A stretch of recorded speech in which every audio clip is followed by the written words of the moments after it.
Assalamualaikum warahmatullahi wabarakatuh. Perkenalkan, nama saya Raina Dewi Audianti. Di sini saya akan mempresentasikan hasil kerja kelompok kami. Sistem hukum dan peradilan di Indonesia. Yang pertama yaitu sistem hukum di Indonesia. Makna hukum di Indonesia, hukum adalah aturan, tata tertib, dan kaidah hidup. Yang bisa diambil kesimpulan yaitu hukum adalah aturan yang mengatur kehidupan manusia yang bersifat memaksa. Suatu ketentuan hukum punya tugas untuk 1. Menjamin kepastian hukum bagi setiap orang di dalam masyarakat. 2. Menjamin ketertiban, ketentraman, kedamaian, keadilan, kemakmuran, kebahagiaan, dan kebenaran. 3. Menjaga jangan sampai terjadi perbuatan main hakim sendiri dalam pergaulan masyarakat. Penggolongan hukum di Indonesia yang pertama yaitu berdasarkan sumbernya. Dibagi menjadi 4, yaitu hukum undang-undang, yaitu hukum yang tercantum dalam peraturan perundang-undangan.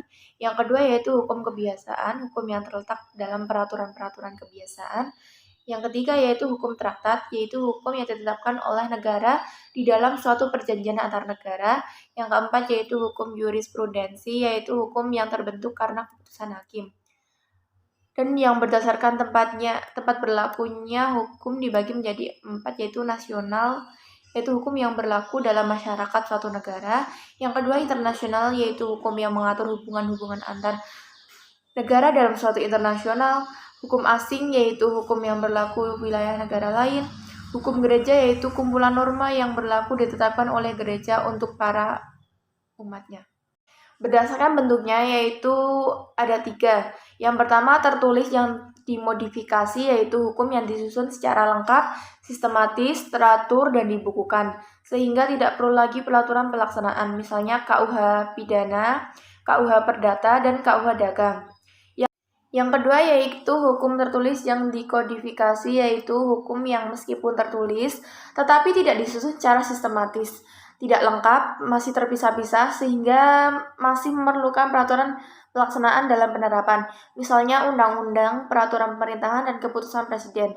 Yang ketiga yaitu hukum tidak tertulis, yaitu hukum yang hidup dan diyakini oleh warga masyarakat serta dipatuhi dan tidak dibentuk menurut prosedur formal, tetapi lahir dan tumbuh di kalangan masyarakat itu sendiri.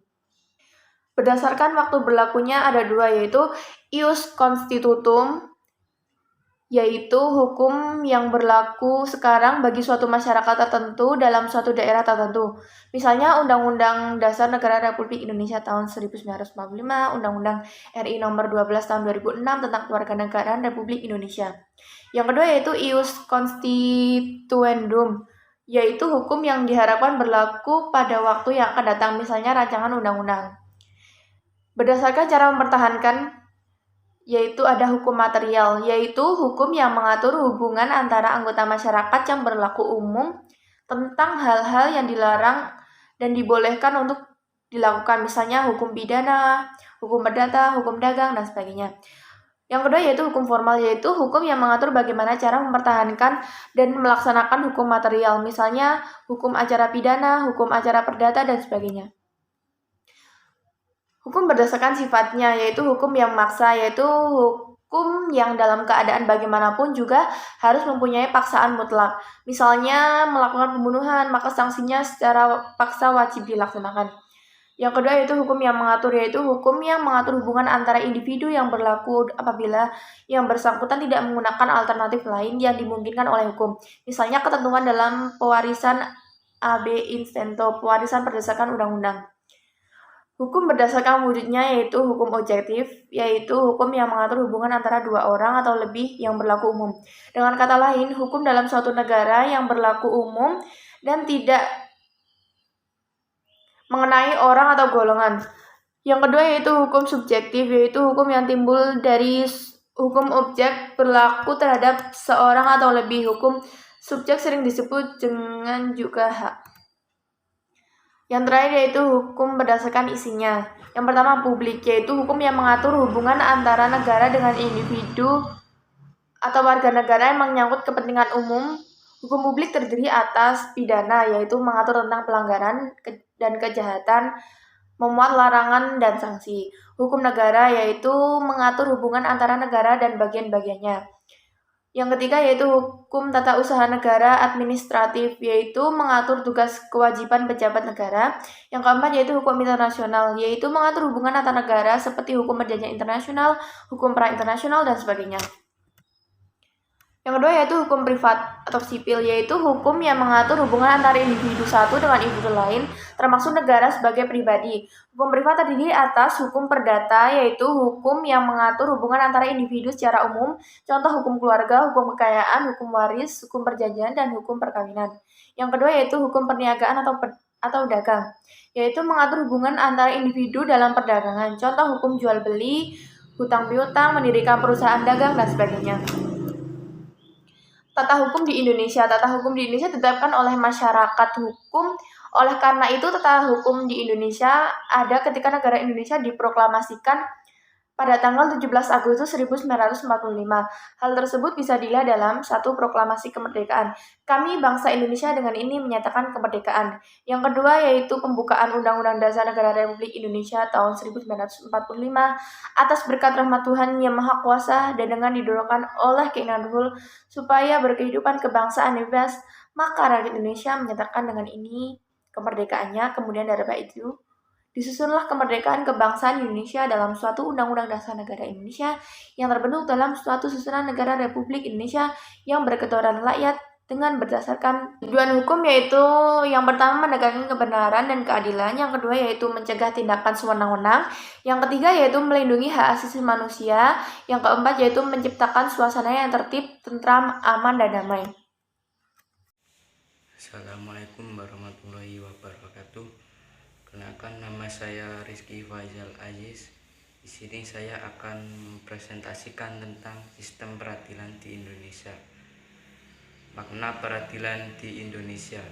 Lembaga peradilan nasional sama artinya dengan pengadilan negara, yaitu lembaga yang dibentuk oleh negara sebagai bagian dari otoritas negara di bidang kekuasaan kehakiman dengan sumber hukum, peraturan perundang-undang yang berlaku di dalam negara. Pengadilan secara umum mempunyai tugas untuk mengadili perkara menurut hukum dengan tidak membeda-bedakan orang. Pengadilan tidak boleh menolak untuk memeriksa, mengadili, dan memutus suatu perkara yang diajukan dengan dalih bahwa hukum tidak ada atau kurang. Akan tetapi, pengadilan wajib memeriksa dan mengadili setiap perkara peradilan yang masuk.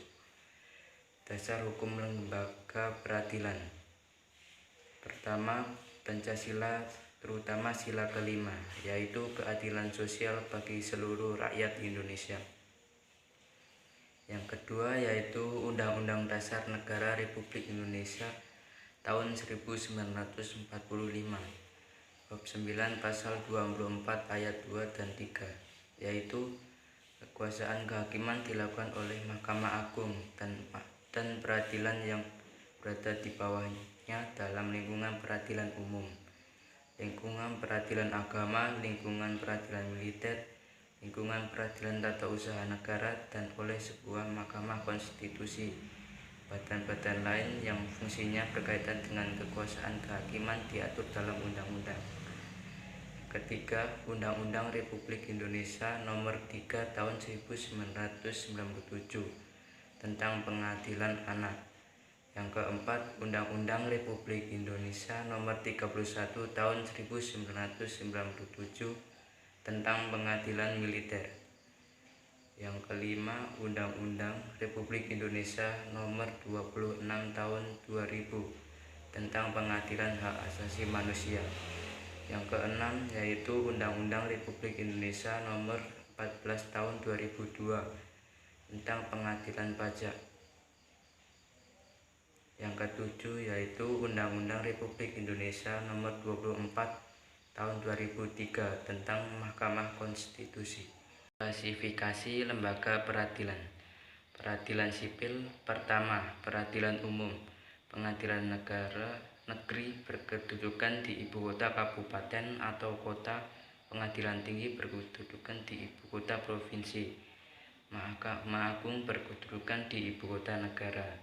Yang kedua, peradilan khusus.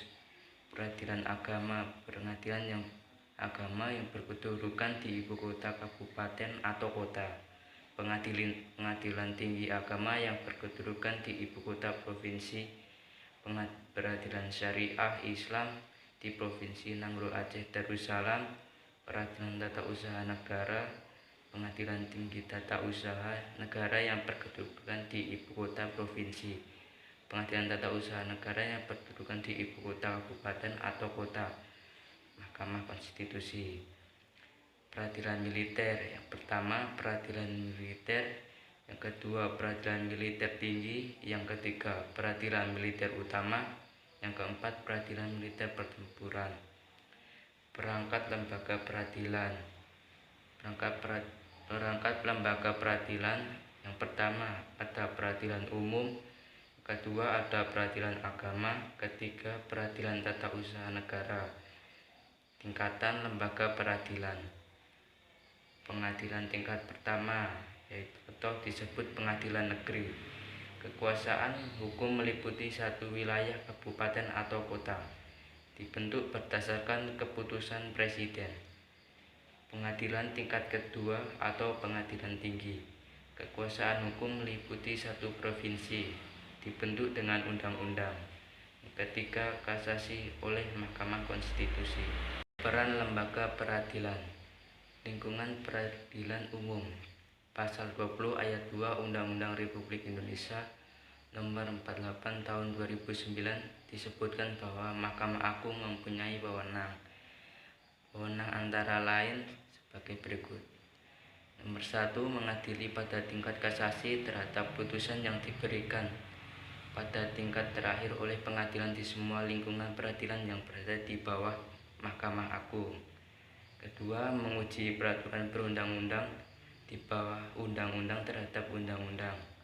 Ketiga, kewenangan lainnya yang diberikan undang-undang seperti memberi pertimbangan hukum kepada presiden dalam pemohonan gerasi dan rehabilitasi. Lingkungan peradilan agama. Berdasarkan pasal 49 Undang-Undang Republik Nomor 3 Tahun 2006, pengadilan agama bertugas dan berwenang yang pertama memeriksa, memutus, dan menyelesaikan perkara di tingkat pertama antara orang-orang yang beragama Islam di bidang perkawinan, waris, wasiat, hibah, wakaf, zakat, infak, sedekah, dan ekonomi syariah. Peran lembaga peradilan. Lingkungan peradilan tata usaha negara. Proses penyelesaian sengketa tata usaha negara. Sengketa tata usaha negara adalah sengketa uang timbul dalam bidang tata usaha negara antara orang atau badan hukum perdata dengan badan atau pejabat tata usaha negara. Lingkungan peradilan militer. Berperan dalam menyelenggarakan proses peradilan dalam lapangan hukum pidana, khususnya bagi anggota TNI. Seseorang yang menurut undang-undang dapat dipersamakan dengan anggota TNI. Anggota jawatan. Seseorang yang tidak masuk ke dalam anggota TNI maupun yang dipersamakan anggota TNI maupun anggota jawatan. Peran lembaga peradilan. Mahkamah Konstitusi berwenang mengadili pada tingkat pertama dan terakhir yang putusannya bersifat final. Untuk 1. Menguji undang-undang terhadap Undang-Undang Dasar Negara Republik Indonesia tahun 1945. Kedua, memutus sengketa kewenangan lembaga negara yang kewenangannya diberikan oleh Undang-Undang Dasar Negara Republik Indonesia tahun 1945. Yang ketiga, memutus pembubaran partai politik. Dan yang keempat, memutus perselisihan tentang hasil pemilihan umum. Demikian presentasi kelompok kami, kurang lebihnya mohon maaf. Assalamualaikum warahmatullahi wabarakatuh.